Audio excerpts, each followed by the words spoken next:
ఇప్పుడు మనం what operating systems do దీని గురించి డిస్కస్ చేద్దాము.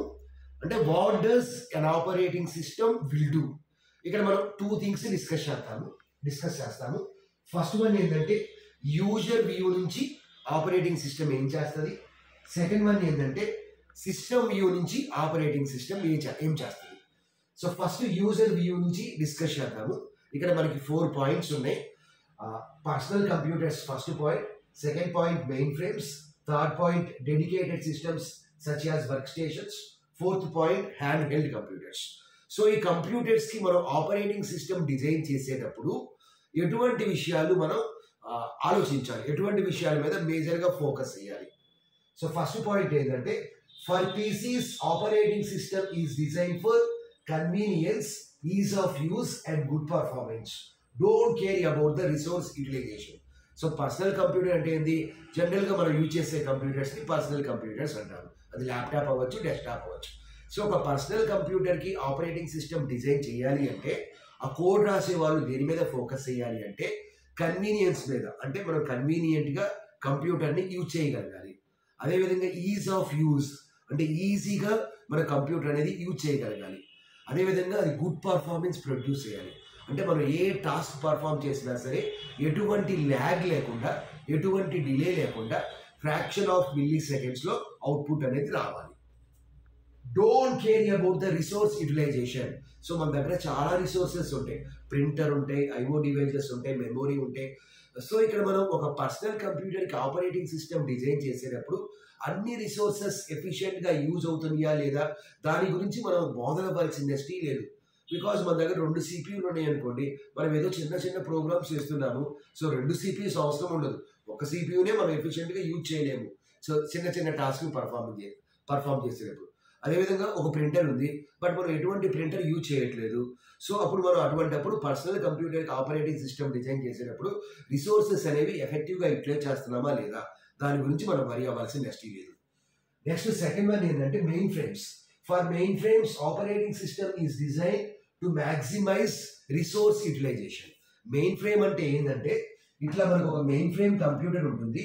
ఆ మెయిన్ ఫ్రేమ్ కంప్యూటర్ చుట్టూ ఏంటంటే మనకి చాలా కంప్యూటర్స్ ఉంటాయి. ఈ విధంగా మనం చాలా కంప్యూటర్స్ని మనం మెయిన్ ఫ్రేమ్కి కనెక్ట్ చేస్తాము.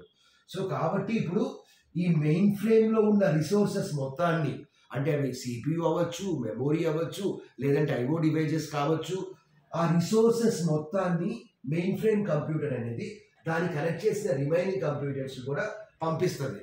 సో కాబట్టి మనం మెయిన్ ఫ్రేమ్ కంప్యూటర్కి ఒక ఆపరేటింగ్ సిస్టమ్ డిజైన్ చేసేటప్పుడు మేజర్గా దేని మీద ఫోకస్ చేయాలి అంటే ఆ రిసోర్సెస్ని మ్యాక్సిమం యూటిలైజ్ చేసే విధంగా ఫోకస్ చేయాలి.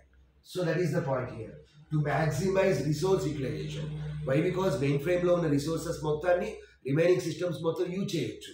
కాబట్టి రిసోర్సెస్ అన్నిటినీ మిగతా కంప్యూటర్స్ అన్ని యూజ్ చేసే విధంగా ఆపరేటింగ్ సిస్టమ్ని డిజైన్ చేయాలి. నెక్స్ట్ థర్డ్ వన్ ఏంటంటే dedicated systems. For dedicated systems such as work stations using shared resources from servers. Work stations అంటే ఏంటంటే డెడికేటెడ్ సిస్టమ్స్. సపోజ్ మనం ఒక సాఫ్ట్వేర్ ప్రొఫెషనల్ తీసుకున్నాం అనుకోండి, సపోజ్ ఆ పర్సన్ ఇన్ఫోసిస్ కంపెనీలో వర్క్ చేస్తున్నాడు అనుకోండి. సో ఇన్ఫోసిస్ కంపెనీలో ఉండే సాఫ్ట్వేర్స్ మొత్తం అతని యొక్క సిస్టంలో ఉంటాయి. సపోజ్ ఆ పర్సన్ టీసీఎస్లో వర్క్ చేస్తున్నాడు అనుకోండి. సో టీసీఎస్ కంప్యూటర్ అనేది వాడికి ఒక కంప్యూటర్ని ప్రొవైడ్ చేస్తుంది. ఆ కంప్యూటర్నే వర్క్ స్టేషన్ అంటాము. ఆ వర్క్ స్టేషన్లో ఏముంటాయి, టీసీఎస్ కంపెనీ వాళ్ళు ఏదైతే కోడింగ్ చేస్తారో ఆ ఎంటైర్ సాఫ్ట్వేర్స్ మొత్తం ఆ కంప్యూటర్లో ఇన్స్టాల్ చేసి ఉంటాడు. సో అప్పుడు ఏమైందంటే వాళ్ళకి ఒక సర్వర్ ఉంటుంది. ఆ సర్వర్ నుంచి వర్క్ స్టేషన్కి డేటా పంపించవచ్చు. సో మనం ఆ సర్వర్ నుంచి ఆ వర్క్ స్టేషన్కి డేటా షేర్ అయ్యే విధంగా మనం ఆపరేటింగ్ సిస్టమ్ డిజైన్ చేసేటప్పుడు ఫోకస్ చేయాలి. Using shared resources from the servers. So work stations అనేవి సర్వర్స్ నుంచి షేర్డ్ రిసోర్సెస్ని యాక్సెస్ చేసే విధంగా మనం ఆలోచించాలి. Next one for hand held computers. Operating system is design for better battery life. Hand held computer అంటే ఏంది, చేతిలో కూడా మనం యూజ్ చేయొచ్చు, మన హ్యాండ్లో మనం యూజ్ చేయొచ్చు. బట్ హ్యాండ్ హెల్డ్ కంప్యూటర్కి ఉన్న ప్రాబ్లం ఏంటంటే అది చాలా చిన్న కంప్యూటర్స్ కాబట్టి పర్ఫార్మెన్స్ అనేది చాలా పూర్గా ఉంటుంది. అదేవిధంగా బ్యాటరీ లైఫ్ కూడా చాలా పూర్గా ఉంటుంది. కాబట్టి వాటికి ఆపరేటింగ్ సిస్టమ్ డిజైన్ చేసేటప్పుడు డిజైనర్స్ అనేది మేజర్గా బ్యాటరీ లైఫ్ని ఎలా ఇంక్రీజ్ చేయాలి, అదేవిధంగా స్పీడ్ని ఎలా ఇంప్రూవ్ చేయాలి దాని మీద ఫోకస్ చేయాలి. Next let us see about system point of view. System point of వ్యూలో మనకి 2 పాయింట్స్ ఉన్నాయి. ఫస్ట్ వన్ ఏంటంటే operating system is a resource allocator. Operating system అనేది రిసోర్సెస్ని అలొకేట్ చేస్తుంది మన ప్రోగ్రామ్కి. సపోజ్ మీరు ఇనిషియల్గా ఒక ప్రోగ్రామ్ స్టోర్ చేశారనుకోండి, అది హార్డ్ డిస్క్లో స్టోర్ అయింది. అంటే ఆపరేటింగ్ సిస్టమ్ అనేది హార్డ్ డిస్క్ని మన ప్రోగ్రామ్కి అలొకేట్ చేసింది. అదేవిధంగా కంపైల్ చేసినప్పుడు కూడా హార్డ్ డిస్క్లోనే ఉంటుంది. ఎగ్జిక్యూషన్ అప్పుడు ఏమవుతుంది, ఆపరేటింగ్ సిస్టమ్ అనేది మన ప్రోగ్రామ్ని హార్డ్ డిస్క్ నుంచి తీసుకొచ్చి మెయిన్ మెమరీలో పెడుతుంది. బికాస్ సిపియు అనేది ప్రోగ్రామ్ని ఎగ్జిక్యూట్ చేస్తుంది. సిపియు అనేది ఓన్లీ మెయిన్ మెమరీని మాత్రమే యాక్సెస్ చేస్తుంది. సో ఆపరేటింగ్ సిస్టమ్ అనేది ఆ ప్రోగ్రామ్ని హార్డ్ డిస్క్ నుంచి తీసుకొచ్చి మెయిన్ మెమరీలో పెడుతుంది. సపోజ్ మనం ఒక వర్డ్ డాక్యుమెంట్ ఓపెన్ చేసాము. ఇనిషియల్గా వర్డ్ డాక్యుమెంట్ ఎక్కడ ఉంటుందంటే హార్డ్ డిస్క్లో ఉంటుంది. మీరు ఎప్పుడైతే ఓపెన్ చేశారో అప్పుడు హార్డ్ డిస్క్ నుంచి మెయిన్ మెమరీలోకి పెడుతుంది.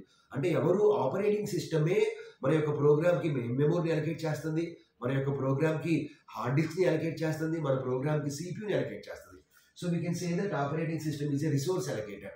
సపోజ్ ఒక నెట్వర్క్లో multiple persons at a time print ఇచ్చారు, then operating system will reserves the conflicts who will use the printer first. Next operating system is a control program. Operating system అనేది మన యొక్క program యొక్క ఎగ్జిక్యూషన్ని control చేస్తుంది. So there will be no errors. ఒక application దాని application మాత్రమే use చేస్తుంది. One application can't access the another application. ఆ విధంగా ఆపరేటింగ్ సిస్టమ్ అనేది it will take the care. So ఇది what does an operating system will do from users point of view, from system point of view.